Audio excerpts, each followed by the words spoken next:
Queremos saber a qué te dedicas en tu vida laboral. Bueno, buenos días. Yo soy Mauricio Arango. Soy ingeniero eléctrico, ingeniero de sistemas. Trabajo como ingeniero de sistemas en Oracle, una compañía norteamericana. Específicamente trabajo en el área de inteligencia artificial y el área de aprendizaje por refuerzo en un grupo de productos de software. ¿Por qué escogió a la Universidad de los Andes y de pronto qué papel tuvo la universidad en esa trayectoria que finalmente usted escogió? Bueno, yo escogí la universidad, yo entré a la Universidad de los Andes en 1972. Había pues varias posibilidades, la Universidad Nacional, la Universidad Javeriana, los Andes, pero me llamaba mucho la atención el área de ingeniería eléctrica. Por lo que yo sabía era una de las mejores opciones y bueno, me admitieron y pues así procedí, sobre todo por mi motivación por estudiar ingeniería eléctrica. Yo diría que esa fue la razón principal. Digamos, ese análisis de información, ese aprendizaje por refuerzo, ¿en qué tipo de información o en qué área se aplica? Sí, aprendizaje por refuerzo, en el término inglés se llama Reinforcement Learning y es un área de aprendizaje automático que básicamente es una serie de tecnologías de matemática aplicada que se utilizan para automatizar decisiones secuenciales. Y decisiones secuenciales son algo que está presente en muchas áreas en muchas áreas de industria, de servicios, de ciencia. Por ejemplo, una serie de aplicaciones es en lo que se refiere a optimización, por ejemplo, en el área de transporte, para optimizar el funcionamiento de semáforos en una ciudad. ¿Sí? El control óptimo de semáforos de tal forma que fluya la mayor cantidad posible de tráfico con la menor implicación de tiempos de espera para la gente. Esa, por ejemplo, es un área de aplicación. Otra es la automatización de decisiones de control en edificios inteligentes para minimizar el consumo de energía. Yo he trabajado en varias aplicaciones. Una de ellas, la última que trabajé, fue un sistema para optimizar las decisiones de cuándo activar o desactivar cuarentenas con la epidemia de COVID, porque uno puede ver la epidemia como un sistema dinámico. El sistema dinámico se puede modelar matemáticamente y el control de qué intervenciones hacer es también un proceso de decisiones secuenciales. Entonces, eso es una aplicación. También lo he aplicado para control de inventarios, cómo mantener el nivel de inventarios óptimo de tal forma que siempre haya productos para vender, pero que el nivel de inventario no sea tan alto que tenga un costo excesivo para ese comerciante. Otra aplicación en que he trabajado es un sistema de peajes dinámico, en que el costo del peaje dependa del nivel de congestión que hay en la carretera y pueda cambiar y aplicar un precio de tal forma que se maximice el flujo, se reduzca la congestión y se maximice la utilización de la carretera o el sistema de calles. Esas son algunas aplicaciones, pero en general es una tecnología que está cogiendo mucha fuerza porque, como dije antes, permite optimizar decisiones secuenciales. En especial, ese de los peajes, está muy interesante el proyecto. Sería chévere ver una aplicación de eso. Sí, de eso ya, pues hay algunos proyectos existentes, no necesariamente utilizando aprendizaje por refuerzo, pero se utilizan métodos de control óptimo. Aprendizaje por refuerzo es una forma de lograr soluciones de control óptimo, como mencioné antes. Pero también se está empezando a aplicar en áreas, por ejemplo, tratamientos médicos. Un tratamiento requiere una serie de decisiones y de acuerdo a los desenlaces de cada decisión se toma otra decisión. Esa es un área en la cual hay bastante investigación. Es compleja, pero hay bastante investigación. Parte de lo que yo entré a estudiar ingeniería eléctrica, que en el momento que yo comencé era más que todo ingeniería de potencia, ingeniería de control, había algo de comunicaciones y había electrónica, algo de electrónica, tomé algunos cursos de programación. Cuando terminé ingeniería eléctrica, trabajé un tiempo en la universidad como profesor, dicté sistemas lineales y circuitos de potencia, pero la decisión más importante que tomé, tal vez igual lo más importante que estudiar ingeniería eléctrica, fue decidir hacer un posgrado. En ese momento no había posgrados en Colombia en el área de eléctrica o de sistemas, entonces había que ir a otro país. Tuve la suerte de conseguir una beca de la Fundación Fulbright y viajé a Estados Unidos y allí hice un máster en ingeniería eléctrica en la Universidad del Estado de Nueva York, en Stony Brook. Cuando estaba haciendo esa maestría, que la orienté por control y por sistemas digitales, tomé cursos de ciencia de computación y esto me abrió una ventana a un área que me generó muchos interrogantes, mucha motivación, que fue la computación y el software. Y por eso después hice una maestría en ingeniería de sistemas, en ciencias de computación, como lo llaman en Estados Unidos, y así orienté mi carrera. O sea que ese fue un cambio grande que hice, porque me dediqué a la computación y al software, más que a la electrónica, al control o a la potencia. Pero un giro interesante que he tenido en los últimos 6 años es que trabajando en esta área de aprendizaje por refuerzo, me volví a encontrar con el control óptimo, que era algo que no había hecho en muchos años. Y digamos que ustedes que están en el proceso inicial de su carrera, una recomendación grande es que profundicen en las áreas fundamentales de ingeniería. Por un lado, en las matemáticas, porque las matemáticas son el fundamento esencial de la ingeniería. Por otro lado, también en la física y en áreas de otras ingenierías, como por ejemplo optimización, que se cubre mucho en ingeniería industrial. Pero hay mucha relación ahí con todo lo que está pasando en inteligencia artificial. Y de hecho, un consejo importante es tomen una visión integral de la ingeniería, porque la ingeniería eléctrica y electrónica está relacionada con todas las otras ingenierías. Entonces es muy importante tener esa visión integral. Pero volviendo a como a mi rumbo profesional, tomé ese giro hacia el software y hacia la computación, y dentro de ese giro pues me dediqué fundamentalmente a trabajar en 3 áreas. La primera en que trabajé muchos años fue software de telecomunicaciones. Trabajé en el sector de comunicaciones mucho tiempo. De hecho, mi primer trabajo fuera de la universidad fue en el Departamento Nacional de Planeación. Trabajé en la división de telecomunicaciones y eso me abrió una ventana al sector de comunicaciones como un sector fundamental de infraestructura de cualquier país. Y digamos que eso fue una percepción más conceptual, más del gobierno, qué es lo que hace un gobierno, pero no fue tan técnica. Ya después pude hacerlo en forma más técnica, pero algo importante es entender por qué uno hace el trabajo que uno hace, qué efecto tiene en la sociedad, para qué sirve. Creo que eso es bien importante. La segunda área grande de trabajo en mi carrera fue la computación distribuida, y la tercera, la inteligencia artificial y el aprendizaje por refuerzo. Ahora que comentabas que saliste del pregrado y pasaste a buscar de una vez la opción de posgrado, ¿cierto? Hacer la maestría. Sí, pasó como un año. Trabajé 6 meses en la Universidad de los Andes, porque la universidad me ayudó en el proceso de aplicación al posgrado, y después trabajé otros 6 meses en planeación nacional y ya después me fui a hacer el posgrado.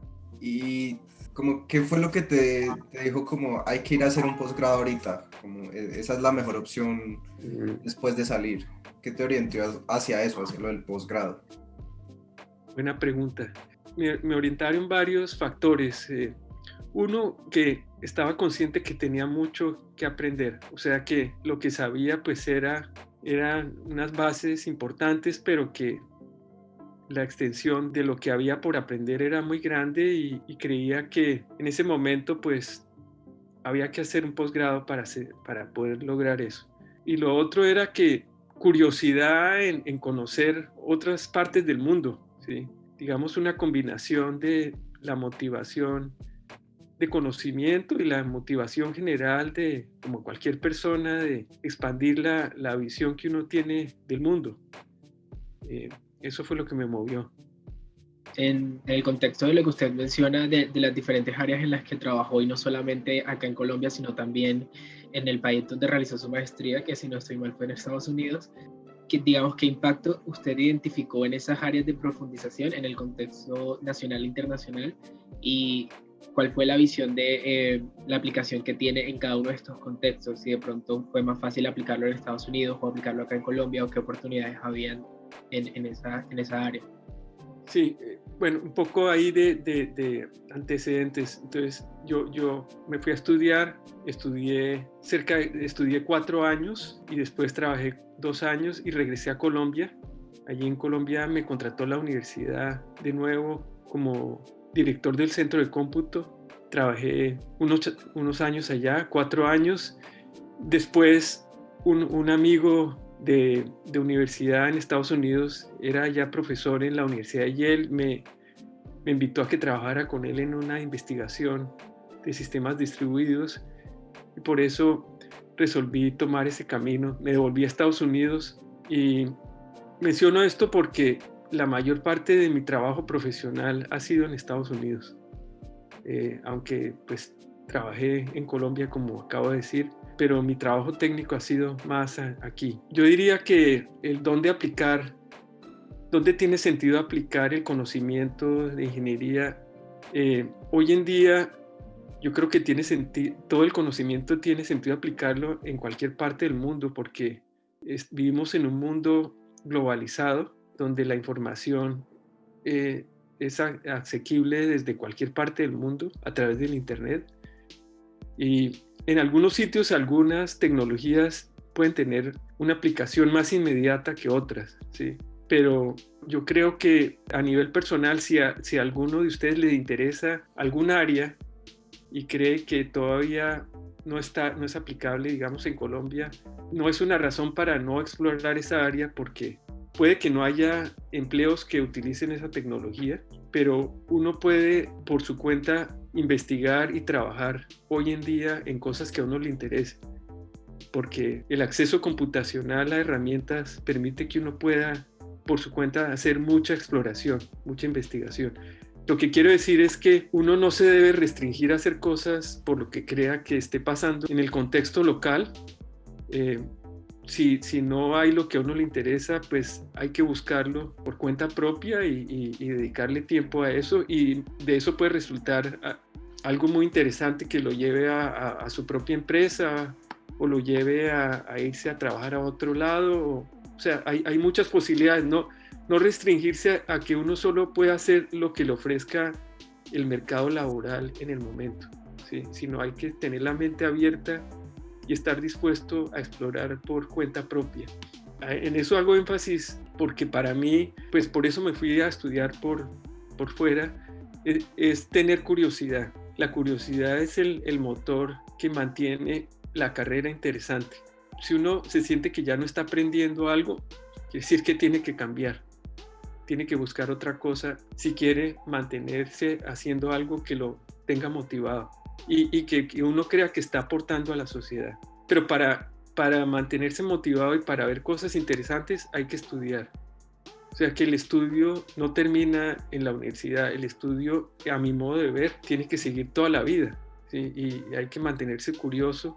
Afortunadamente, cada vez es más fácil tener acceso a conocimiento y a poder estudiar por su cuenta. Eso es lo que yo he venido haciendo toda mi carrera, y cuando me he sentido que tengo que cambiar, pues me pongo a estudiar algo que me llame la atención y me preparo para un cambio. A veces los cambios los motiva a uno, a veces los cambios vienen por cosas que están fuera de control de uno. Yo he hecho algunos cambios, algunos me salieron bien, otros me salieron mal, que ese es otro punto importante en la carrera profesional, que uno tiene que estar dispuesto a cometer errores. Uno comete errores porque trabaja en sitios que no le va a uno bien, porque escoge cosas que no le gustan, pero de eso aprende uno mucho y se enriquece uno mucho. De acuerdo. Tal vez eso incluso aplica más para análisis de datos y todo esto que es mucho más global, mucho más general, ¿cierto? Sí, no, pero no, eso se aplica yo creo que a todas las áreas de eléctrica, ¿no? Y de electrónica y de sistemas. Sí, porque análisis de datos pues es una aplicación, es matemática aplicada utilizando software, básicamente. De Ahí acuerdo. me hace pensar en recomendaciones en pregrado. Yo diría, y ya lo mencioné antes, pero hago énfasis, es toda esta área de el software y toda la área de análisis de datos y de inteligencia artificial, aprendizaje automático y por refuerzo, requiere unas bases sólidas que incluyen álgebra lineal, cálculo, ecuaciones diferenciales, optimización matemática, probabilidad y estadística. Esas son áreas que yo les recomiendo si les interesa, por ejemplo, explorar el camino de inteligencia artificial y de aprendizaje automático. Son aspectos muy importantes, pero también la física es muy importante porque, por ejemplo, todo lo que tiene que ver con control, pues son sistemas dinámicos y sistemas dinámicos son sistemas físicos. Bueno, estos son como pequeñas píldoras, digamos, de consejos que se me vienen a la mente.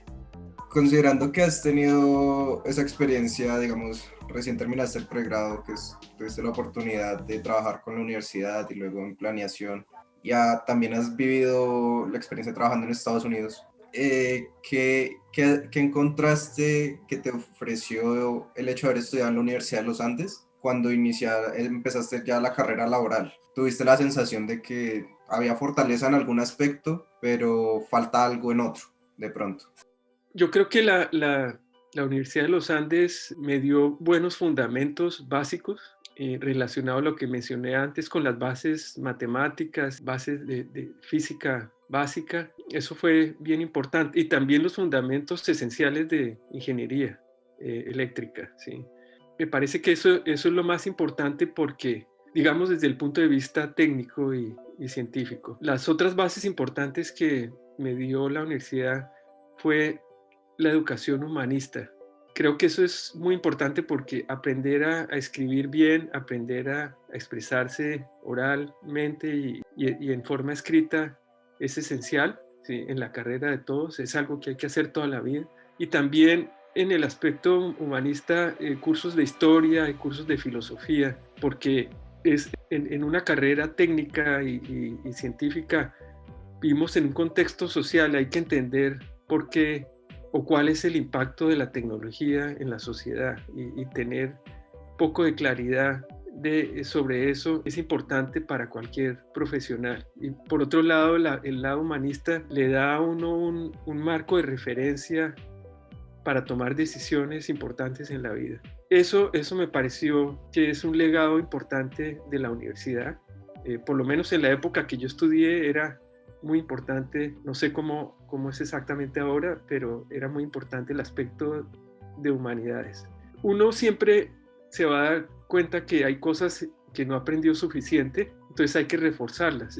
O sea, yo creo que es casi imposible que uno sepa todo y siempre va a haber cosas que uno dice, me hace falta esto, tengo que estudiar. Por eso vuelvo al punto de que el estudiar es una constante. Yo me di cuenta, por ejemplo, que algunos de los temas en matemáticas no los tenía tan fuertes y me tocó reforzarlos. No los tenía fuertes tal vez porque no le puse mucha atención. Yo lo que diría es que yo siento que la universidad me dio buenas bases, tanto para mis trabajos iniciales como para mis estudios de posgrado, pero la base tal vez más importante es el aprender a estudiar y a investigar por cuenta de uno.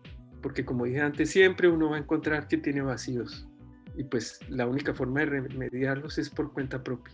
Tal vez una fortaleza del uniandino es no trabarse en ese aspecto, ¿no? Me imagino que fue llegar y coger esos manuales o lo que sea y aprender lo que se necesita. Correcto. Esa es una fortaleza de la educación de la Universidad de los Andes, es tener mucha flexibilidad y capacidad para enfrentar problemas y situaciones que uno no conoce. Creo que sí. No dejarse encerrar en situaciones que uno crea que no puede solucionar, sino tener una mente abierta y tener persistencia. Creo que la persistencia es muy importante porque hay que tener claro que muchas de las cosas que uno le toca hacer son bien difíciles y requieren mucho esfuerzo. Usted ya nos habló un poquito de las aplicaciones que tiene su área de investigación, pero digamos, particularmente como qué aplicaciones o qué impacto puede tener esa área sobre la sociedad, especialmente una sociedad como la colombiana que tenemos tantas necesidades, pues históricamente golpeados por el conflicto y recientemente golpeados por la pandemia. ¿Qué aplicaciones o qué impacto cree usted que puede tener el área de investigación en la que se desempeña allí en la sociedad particularmente? Sí, bueno, yo creo que el área de inteligencia artificial y aprendizaje por refuerzo, creo que tiene muchas áreas de aplicación en Colombia, en una sociedad como la colombiana. Por ejemplo, yendo al sector de energía, al igual que todos los países del mundo, estamos enfrentados a un problema serio que es el calentamiento global, el cambio climático. Todos los países en el mundo tienen que hacer algo con respecto a eso. O sea que el uso de energía hay que optimizarlo, usar energía en forma más eficiente y para eso la ingeniería eléctrica es súper importante, pero se necesita tecnología para optimizar los sistemas eléctricos. ¿Sí? Optimización de sistemas eléctricos es un tema, no es un tema nuevo, ¿sí? Pero lo que es nuevo son tecnologías como aprendizaje por refuerzo que permiten mejorar cómo se hace esa optimización. También en sistemas de transportes, como mencioné antes, Colombia tiene unas ciudades muy grandes, muy complejas, donde hay unos problemas de tráfico bastante serios, ¿sí? Hay un campo ahí enorme de trabajo para ver cómo se mejora el flujo de tráfico en esas ciudades que afecta la vida diaria de todas las personas que viven en la ciudad. Entonces, optimización de tráfico también es un área pues, en la cual la inteligencia artificial, el aprendizaje por refuerzo, tienen un potencial grande de aplicación. Esos son algunos de los temas que se me vienen a la cabeza. El otro es el sector de salud. El sector de salud es un sector que también puede beneficiarse altamente de inteligencia artificial y del área de aprendizaje por refuerzo. Esto no quiere decir que estas tecnologías sean la panacea para resolver estos problemas. Hay muchas otras tecnologías y muchos otros aspectos no tecnológicos que son esenciales, pero es una forma de aportar algo que puede ser significativo. No sé, me parece muy interesante conocer esa perspectiva, en especial como deja abiertas las puertas para los estudiantes ver que campos para aplicar la ingeniería hay muchos, en especial si uno quiere de pronto aplicarlos dentro del país. Hay muchas personas que tienen eso como objetivo, sacar de su carrera la forma de ayudar al país. Entonces, me parece muy, muy chévere escucharlo así. Recién comenzaste, pues nos comentabas, trabajaste con la universidad, una parte también en planeación y posteriormente ya en Estados Unidos. Entonces, de pronto ver cómo fueron esas primeras experiencias. Por un lado, la de la universidad, cómo es ese trabajo cuando uno empieza con la universidad, ya como colaborador de la universidad y no como estudiante. Cuando uno sale después, digamos, de la zona ya con la universidad y en planeación, que es ahí, si mal no estoy, ya es como funcionario público.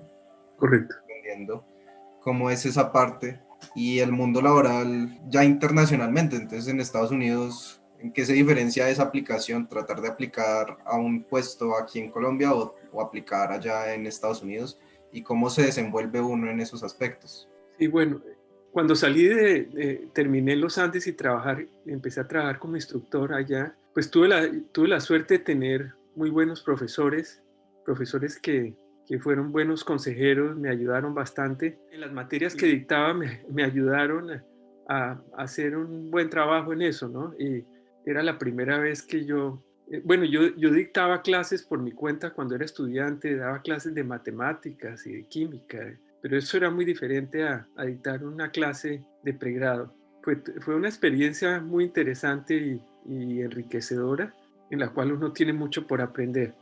Digamos que ese fue un paso, no fue un salto brusco, porque pues era estar dentro de la misma universidad. Los que eran mis profesores ahora eran mis colegas y un ambiente muy amigable. El objetivo ahí pues era, como les dije antes, prepararme para ir a hacer un posgrado.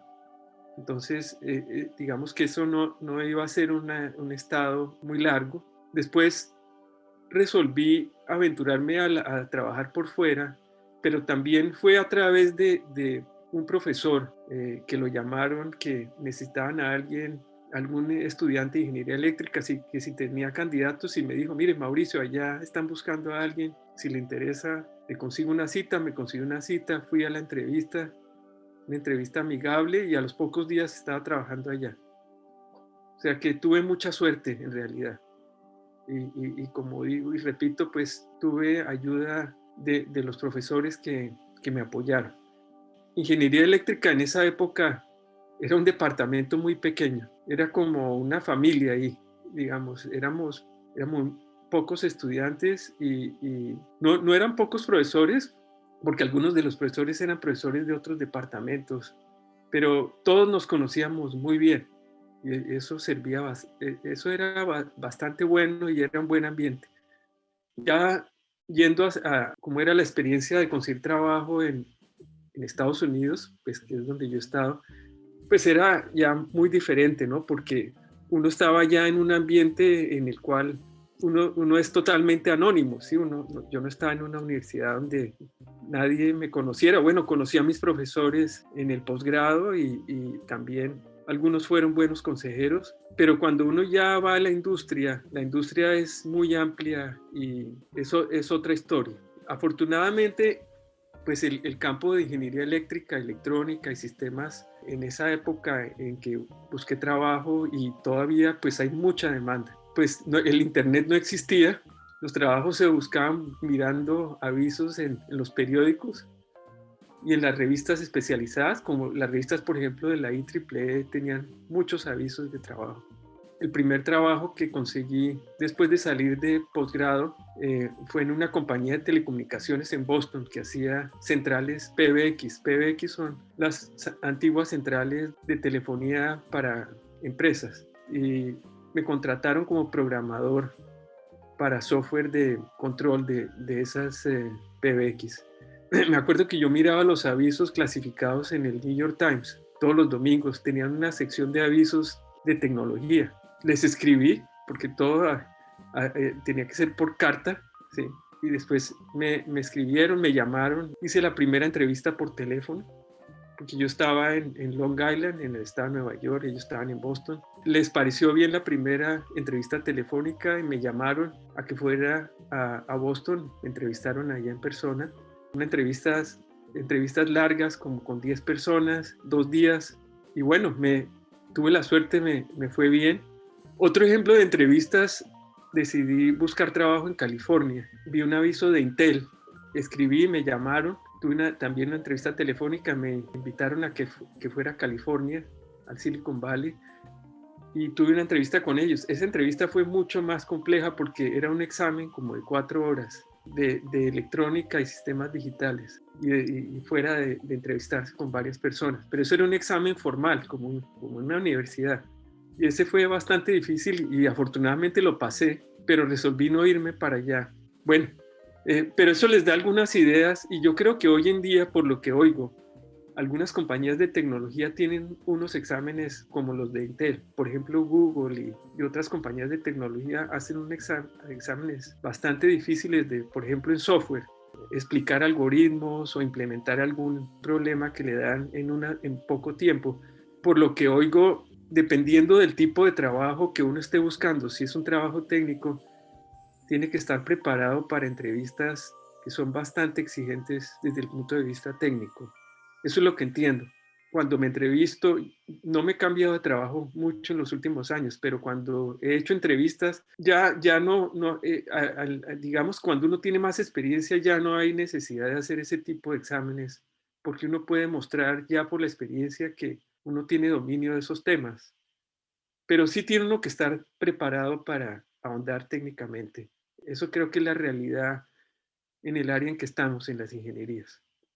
No tenía el conocimiento de que incluso aplicaban exámenes tan, pues, por así decirlo, técnicos y un poco casi que escueleros de pronto. No, yo no diría escueleros, no, son exámenes difíciles. De desarrollo. En el caso de mi experiencia, por ejemplo, con Intel no era desarrollo, sino era, por ejemplo, resolver problemas de circuitos digitales, ¿sí? O diseñar una función digital que haga que tenga tal entrada y tal salida, ¿sí? No me acuerdo del tipo de problemas, pero son problemas interesantes. No me parece que sean, sí, son relevantes los exámenes. No me considero que tenga en este momento información fresca de cómo son, ni en Colombia ni aquí en Estados Unidos en este momento. De acuerdo. Pero de igual es bueno saber que aunan, como que hacen parte fundamental del proceso de entrevista y de aplicación. Es bueno saberlo, sí. En algunos casos, no en todos, en algunos casos. Por ejemplo, en mi grupo, nosotros somos un grupo como de 100 personas. Nosotros no hacemos esos exámenes, ¿sí? Pero la gente que buscamos y que contratamos es gente de bastante experiencia, ¿sí? Entonces eso no hay necesidad de hacer ese tipo de examen. Algo que nos gustaría saber es un poco cómo es el modo de trabajo en su empresa o en el área en el que usted está. Por ejemplo, en términos de qué tan frecuente es la interacción con profesionales de otras áreas o qué tan multidisciplinario es el equipo y cosas así. En la empresa en que estamos, pues es una empresa muy grande. Oracle tiene como 135,000 empleados a nivel mundial. Muchos de esos empleados, no sé qué porcentaje, pero yo creo que más de la mitad son ingenieros. La forma de trabajo, algunas personas trabajan en las áreas de producto, o sea, desarrollando productos de software. Oracle es una compañía más que todo de software, aunque tiene un área de hardware.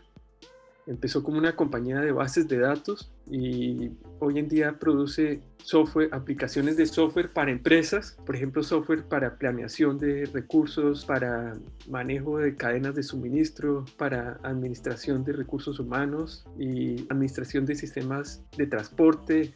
Tiene una gran variedad de productos de software. Los grupos de desarrollo de productos son bastante grandes. Yo trabajo en uno de ellos. Toda la compañía está trabajando en forma, por la epidemia, está trabajando en forma remota, o sea, todo el mundo está trabajando desde las casas, las oficinas están cerradas. Y eso ha sido un fenómeno muy interesante porque una compañía tan grande ha podido funcionar bien con todos sus empleados trabajando remotamente. Eso era algo pues, que no se había experimentado en esta compañía y yo creo que en ninguna otra. Nuestro grupo específico es un grupo, como dije, del área de productos de software. Ayudamos a clientes estratégicos a resolver problemas complejos que involucran el uso de algunos de nuestros productos. Y también ayudamos a grupos de productos a desarrollar áreas de producto en campos nuevos y a utilizar tecnologías nuevas. Yo trabajo más que todo en la segunda parte. Yo trabajo con grupos internos que quieren explorar el uso de nuevas tecnologías para mejorar los productos. En el caso específico mío, en explorar el uso de aprendizaje por refuerzo para mejorar y expandir o crear productos nuevos. Y la forma como trabajo es, uno, identificando áreas de aplicación que puedan tener interés, desarrollo prototipos de esas aplicaciones y trabajo mucho en transferir los conocimientos, lo que se aprendió a los grupos interesados. O sea que hay una cadena ahí de trabajo que se repite a través de los proyectos. Nuestro grupo está distribuido por todo el mundo. Este grupo de 100 personas en Europa, en Estados Unidos, en Asia, hay algunos en Brasil y todos trabajamos desde nuestras casas. Pero esto no lo hacemos por la epidemia, sino lo venimos haciendo desde hace 10 años o más. Entonces hay una cultura dentro de la compañía de si las personas les interesa y pueden hacer trabajo remoto, está totalmente permitido y se fomenta. A mí me gusta mucho, yo llevo 20 años trabajando remoto. Hay algunas personas que les gusta, otras no. A mí me ha dado mucha flexibilidad con mi familia a nivel personal, o sea que es algo que agradezco. Tiene sus ventajas y desventajas. A veces uno necesita más contacto con otras personas, más interacción. La videoconferencia ha sido algo que ha ayudado mucho, pero de todas maneras hay momentos en que hay que viajar y encontrarse en persona con colegas. Sí, siempre hay que trabajar con personas de otras áreas.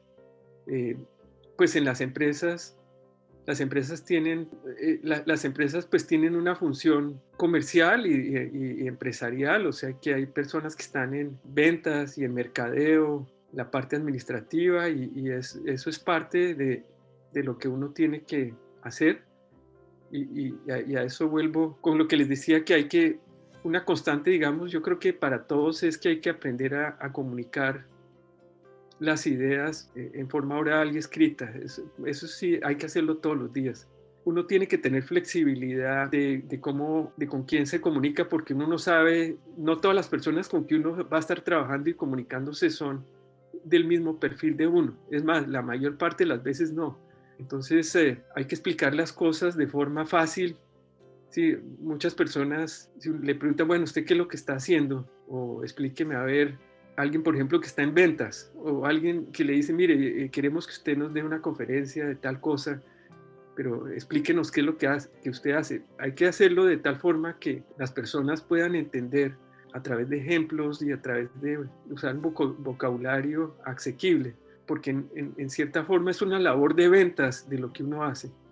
Sí, eso yo creo que es algo que en cualquier lado del mundo y en cualquier disciplina de la ingeniería es importante. Como que es algo que uno tiene que aprender, hay poquitos, aprender a comunicar algo tan técnico de pronto con otras personas que no tienen una formación tan técnica de pronto. Correcto. Me parece que es muy importante también en la interacción con otras disciplinas es tener curiosidad por las otras disciplinas, tener curiosidad por lo que hacen las otras personas con que uno interactúa, porque si de la misma forma que otros quieren saber qué es lo que uno hace, a todo el mundo le interesa que alguien esté interesado en lo que ellos hacen, ¿sí? Y de esa forma se puede lograr un diálogo. Digamos que a mí siempre me ha llamado la atención qué es lo que están haciendo otras personas y de esa forma uno puede lograr una comunicación interesante en la cual no sea un flujo de un lado a otro, sino sea una cosa bilateral. Entonces, siempre mantener interés por los demás me parece que pues es algo que genera buenas relaciones y es agradable y es bueno para todos. Y se vuelve una cadena que ayuda con lo que mencionas de estar constantemente aprendiendo, que entonces Correcto. uno puede aprender de otras disciplinas. Sí, es muy importante. Volviendo a la parte de seguir aprendiendo constantemente, quizás de pronto tienes presente una experiencia de aprendizaje, ya haya sido en el pregrado o en el posgrado o incluso ya dentro del mundo laboral, que hayas dicho, aquí aprendí algo y no era solo el tema, sino que esa experiencia completamente me marcó. Sí, estoy pensando. Bueno, yo creo que he tenido varias experiencias así y porque en diferentes formas, pero voy a hablar de la última que tuve, tal vez la más fresca. Al principio de la pandemia estaba trabajando en un proyecto de aprendizaje por refuerzo, había terminado a principios de este año un proyecto para optimizar sistemas de diálogo automático, a veces los llaman chatbots, ¿sí? La idea era optimizar un chatbot de tal forma que optimice, que dé en lo mejor posible respuestas que le ayuden a quien está utilizando el diálogo automático. Terminé ese proyecto y empezó la epidemia y me llamó mucho la atención, y eso hablando un poco del aspecto interdisciplinario. Leí un artículo en el New York Times sobre un epidemiólogo, que es epidemiólogo y matemático inglés, que acaba de escribir un libro sobre las matemáticas de la epidemiología. Eso me llamó la atención. Yo no tenía ni idea de que la epidemiología era algo tan matemático y tan complejo. Me puse a estudiar y no sé si ustedes han oído hablar del número R de la epidemia, que es el factor de reproducción. Y así como hay conceptos que para mí eran totalmente remotos, no tenía ni idea, pero me pareció fascinante y muy complejo y pues me daba como yo creo que todos con la epidemia hemos sentido como una necesidad de hacer algo, de entender, de contribuir algo. Y dije, pues bueno, voy por lo menos a tratar de entender de qué se trata esto de la epidemiología y un poco la matemática. Y a medida que fui mirando me di cuenta, como les dije antes, que para poder entender la dinámica de una epidemia hay modelos. Algunos de esos modelos son matemáticos, otros son modelos por agentes, o sea, tienen algo de matemática, pero básicamente son muchos agentes de simulación. Lo que resolví explorar más el área de modelos matemáticos, que son sistemas dinámicos que se simulan utilizando ecuaciones diferenciales o ecuaciones de diferencia. Y en esa época estaba todo el dilema de cómo manejar las cuarentenas, cuánto debe durar una cuarentena, y resolví ponerme a trabajar en eso. La idea era ver si se podía lograr un método de decisión para decidir cuándo comenzar una cuarentena y cuándo terminarla, de tal forma que no se excedieran algunos límites de salud, por ejemplo, como la ocupación de UCIs, de unidades de cuidados intensivos, y también que no se lastimara tanto el sector económico. O sea, entonces trabajé en optimizar la parte de salud con los UCIs y minimizar el impacto económico.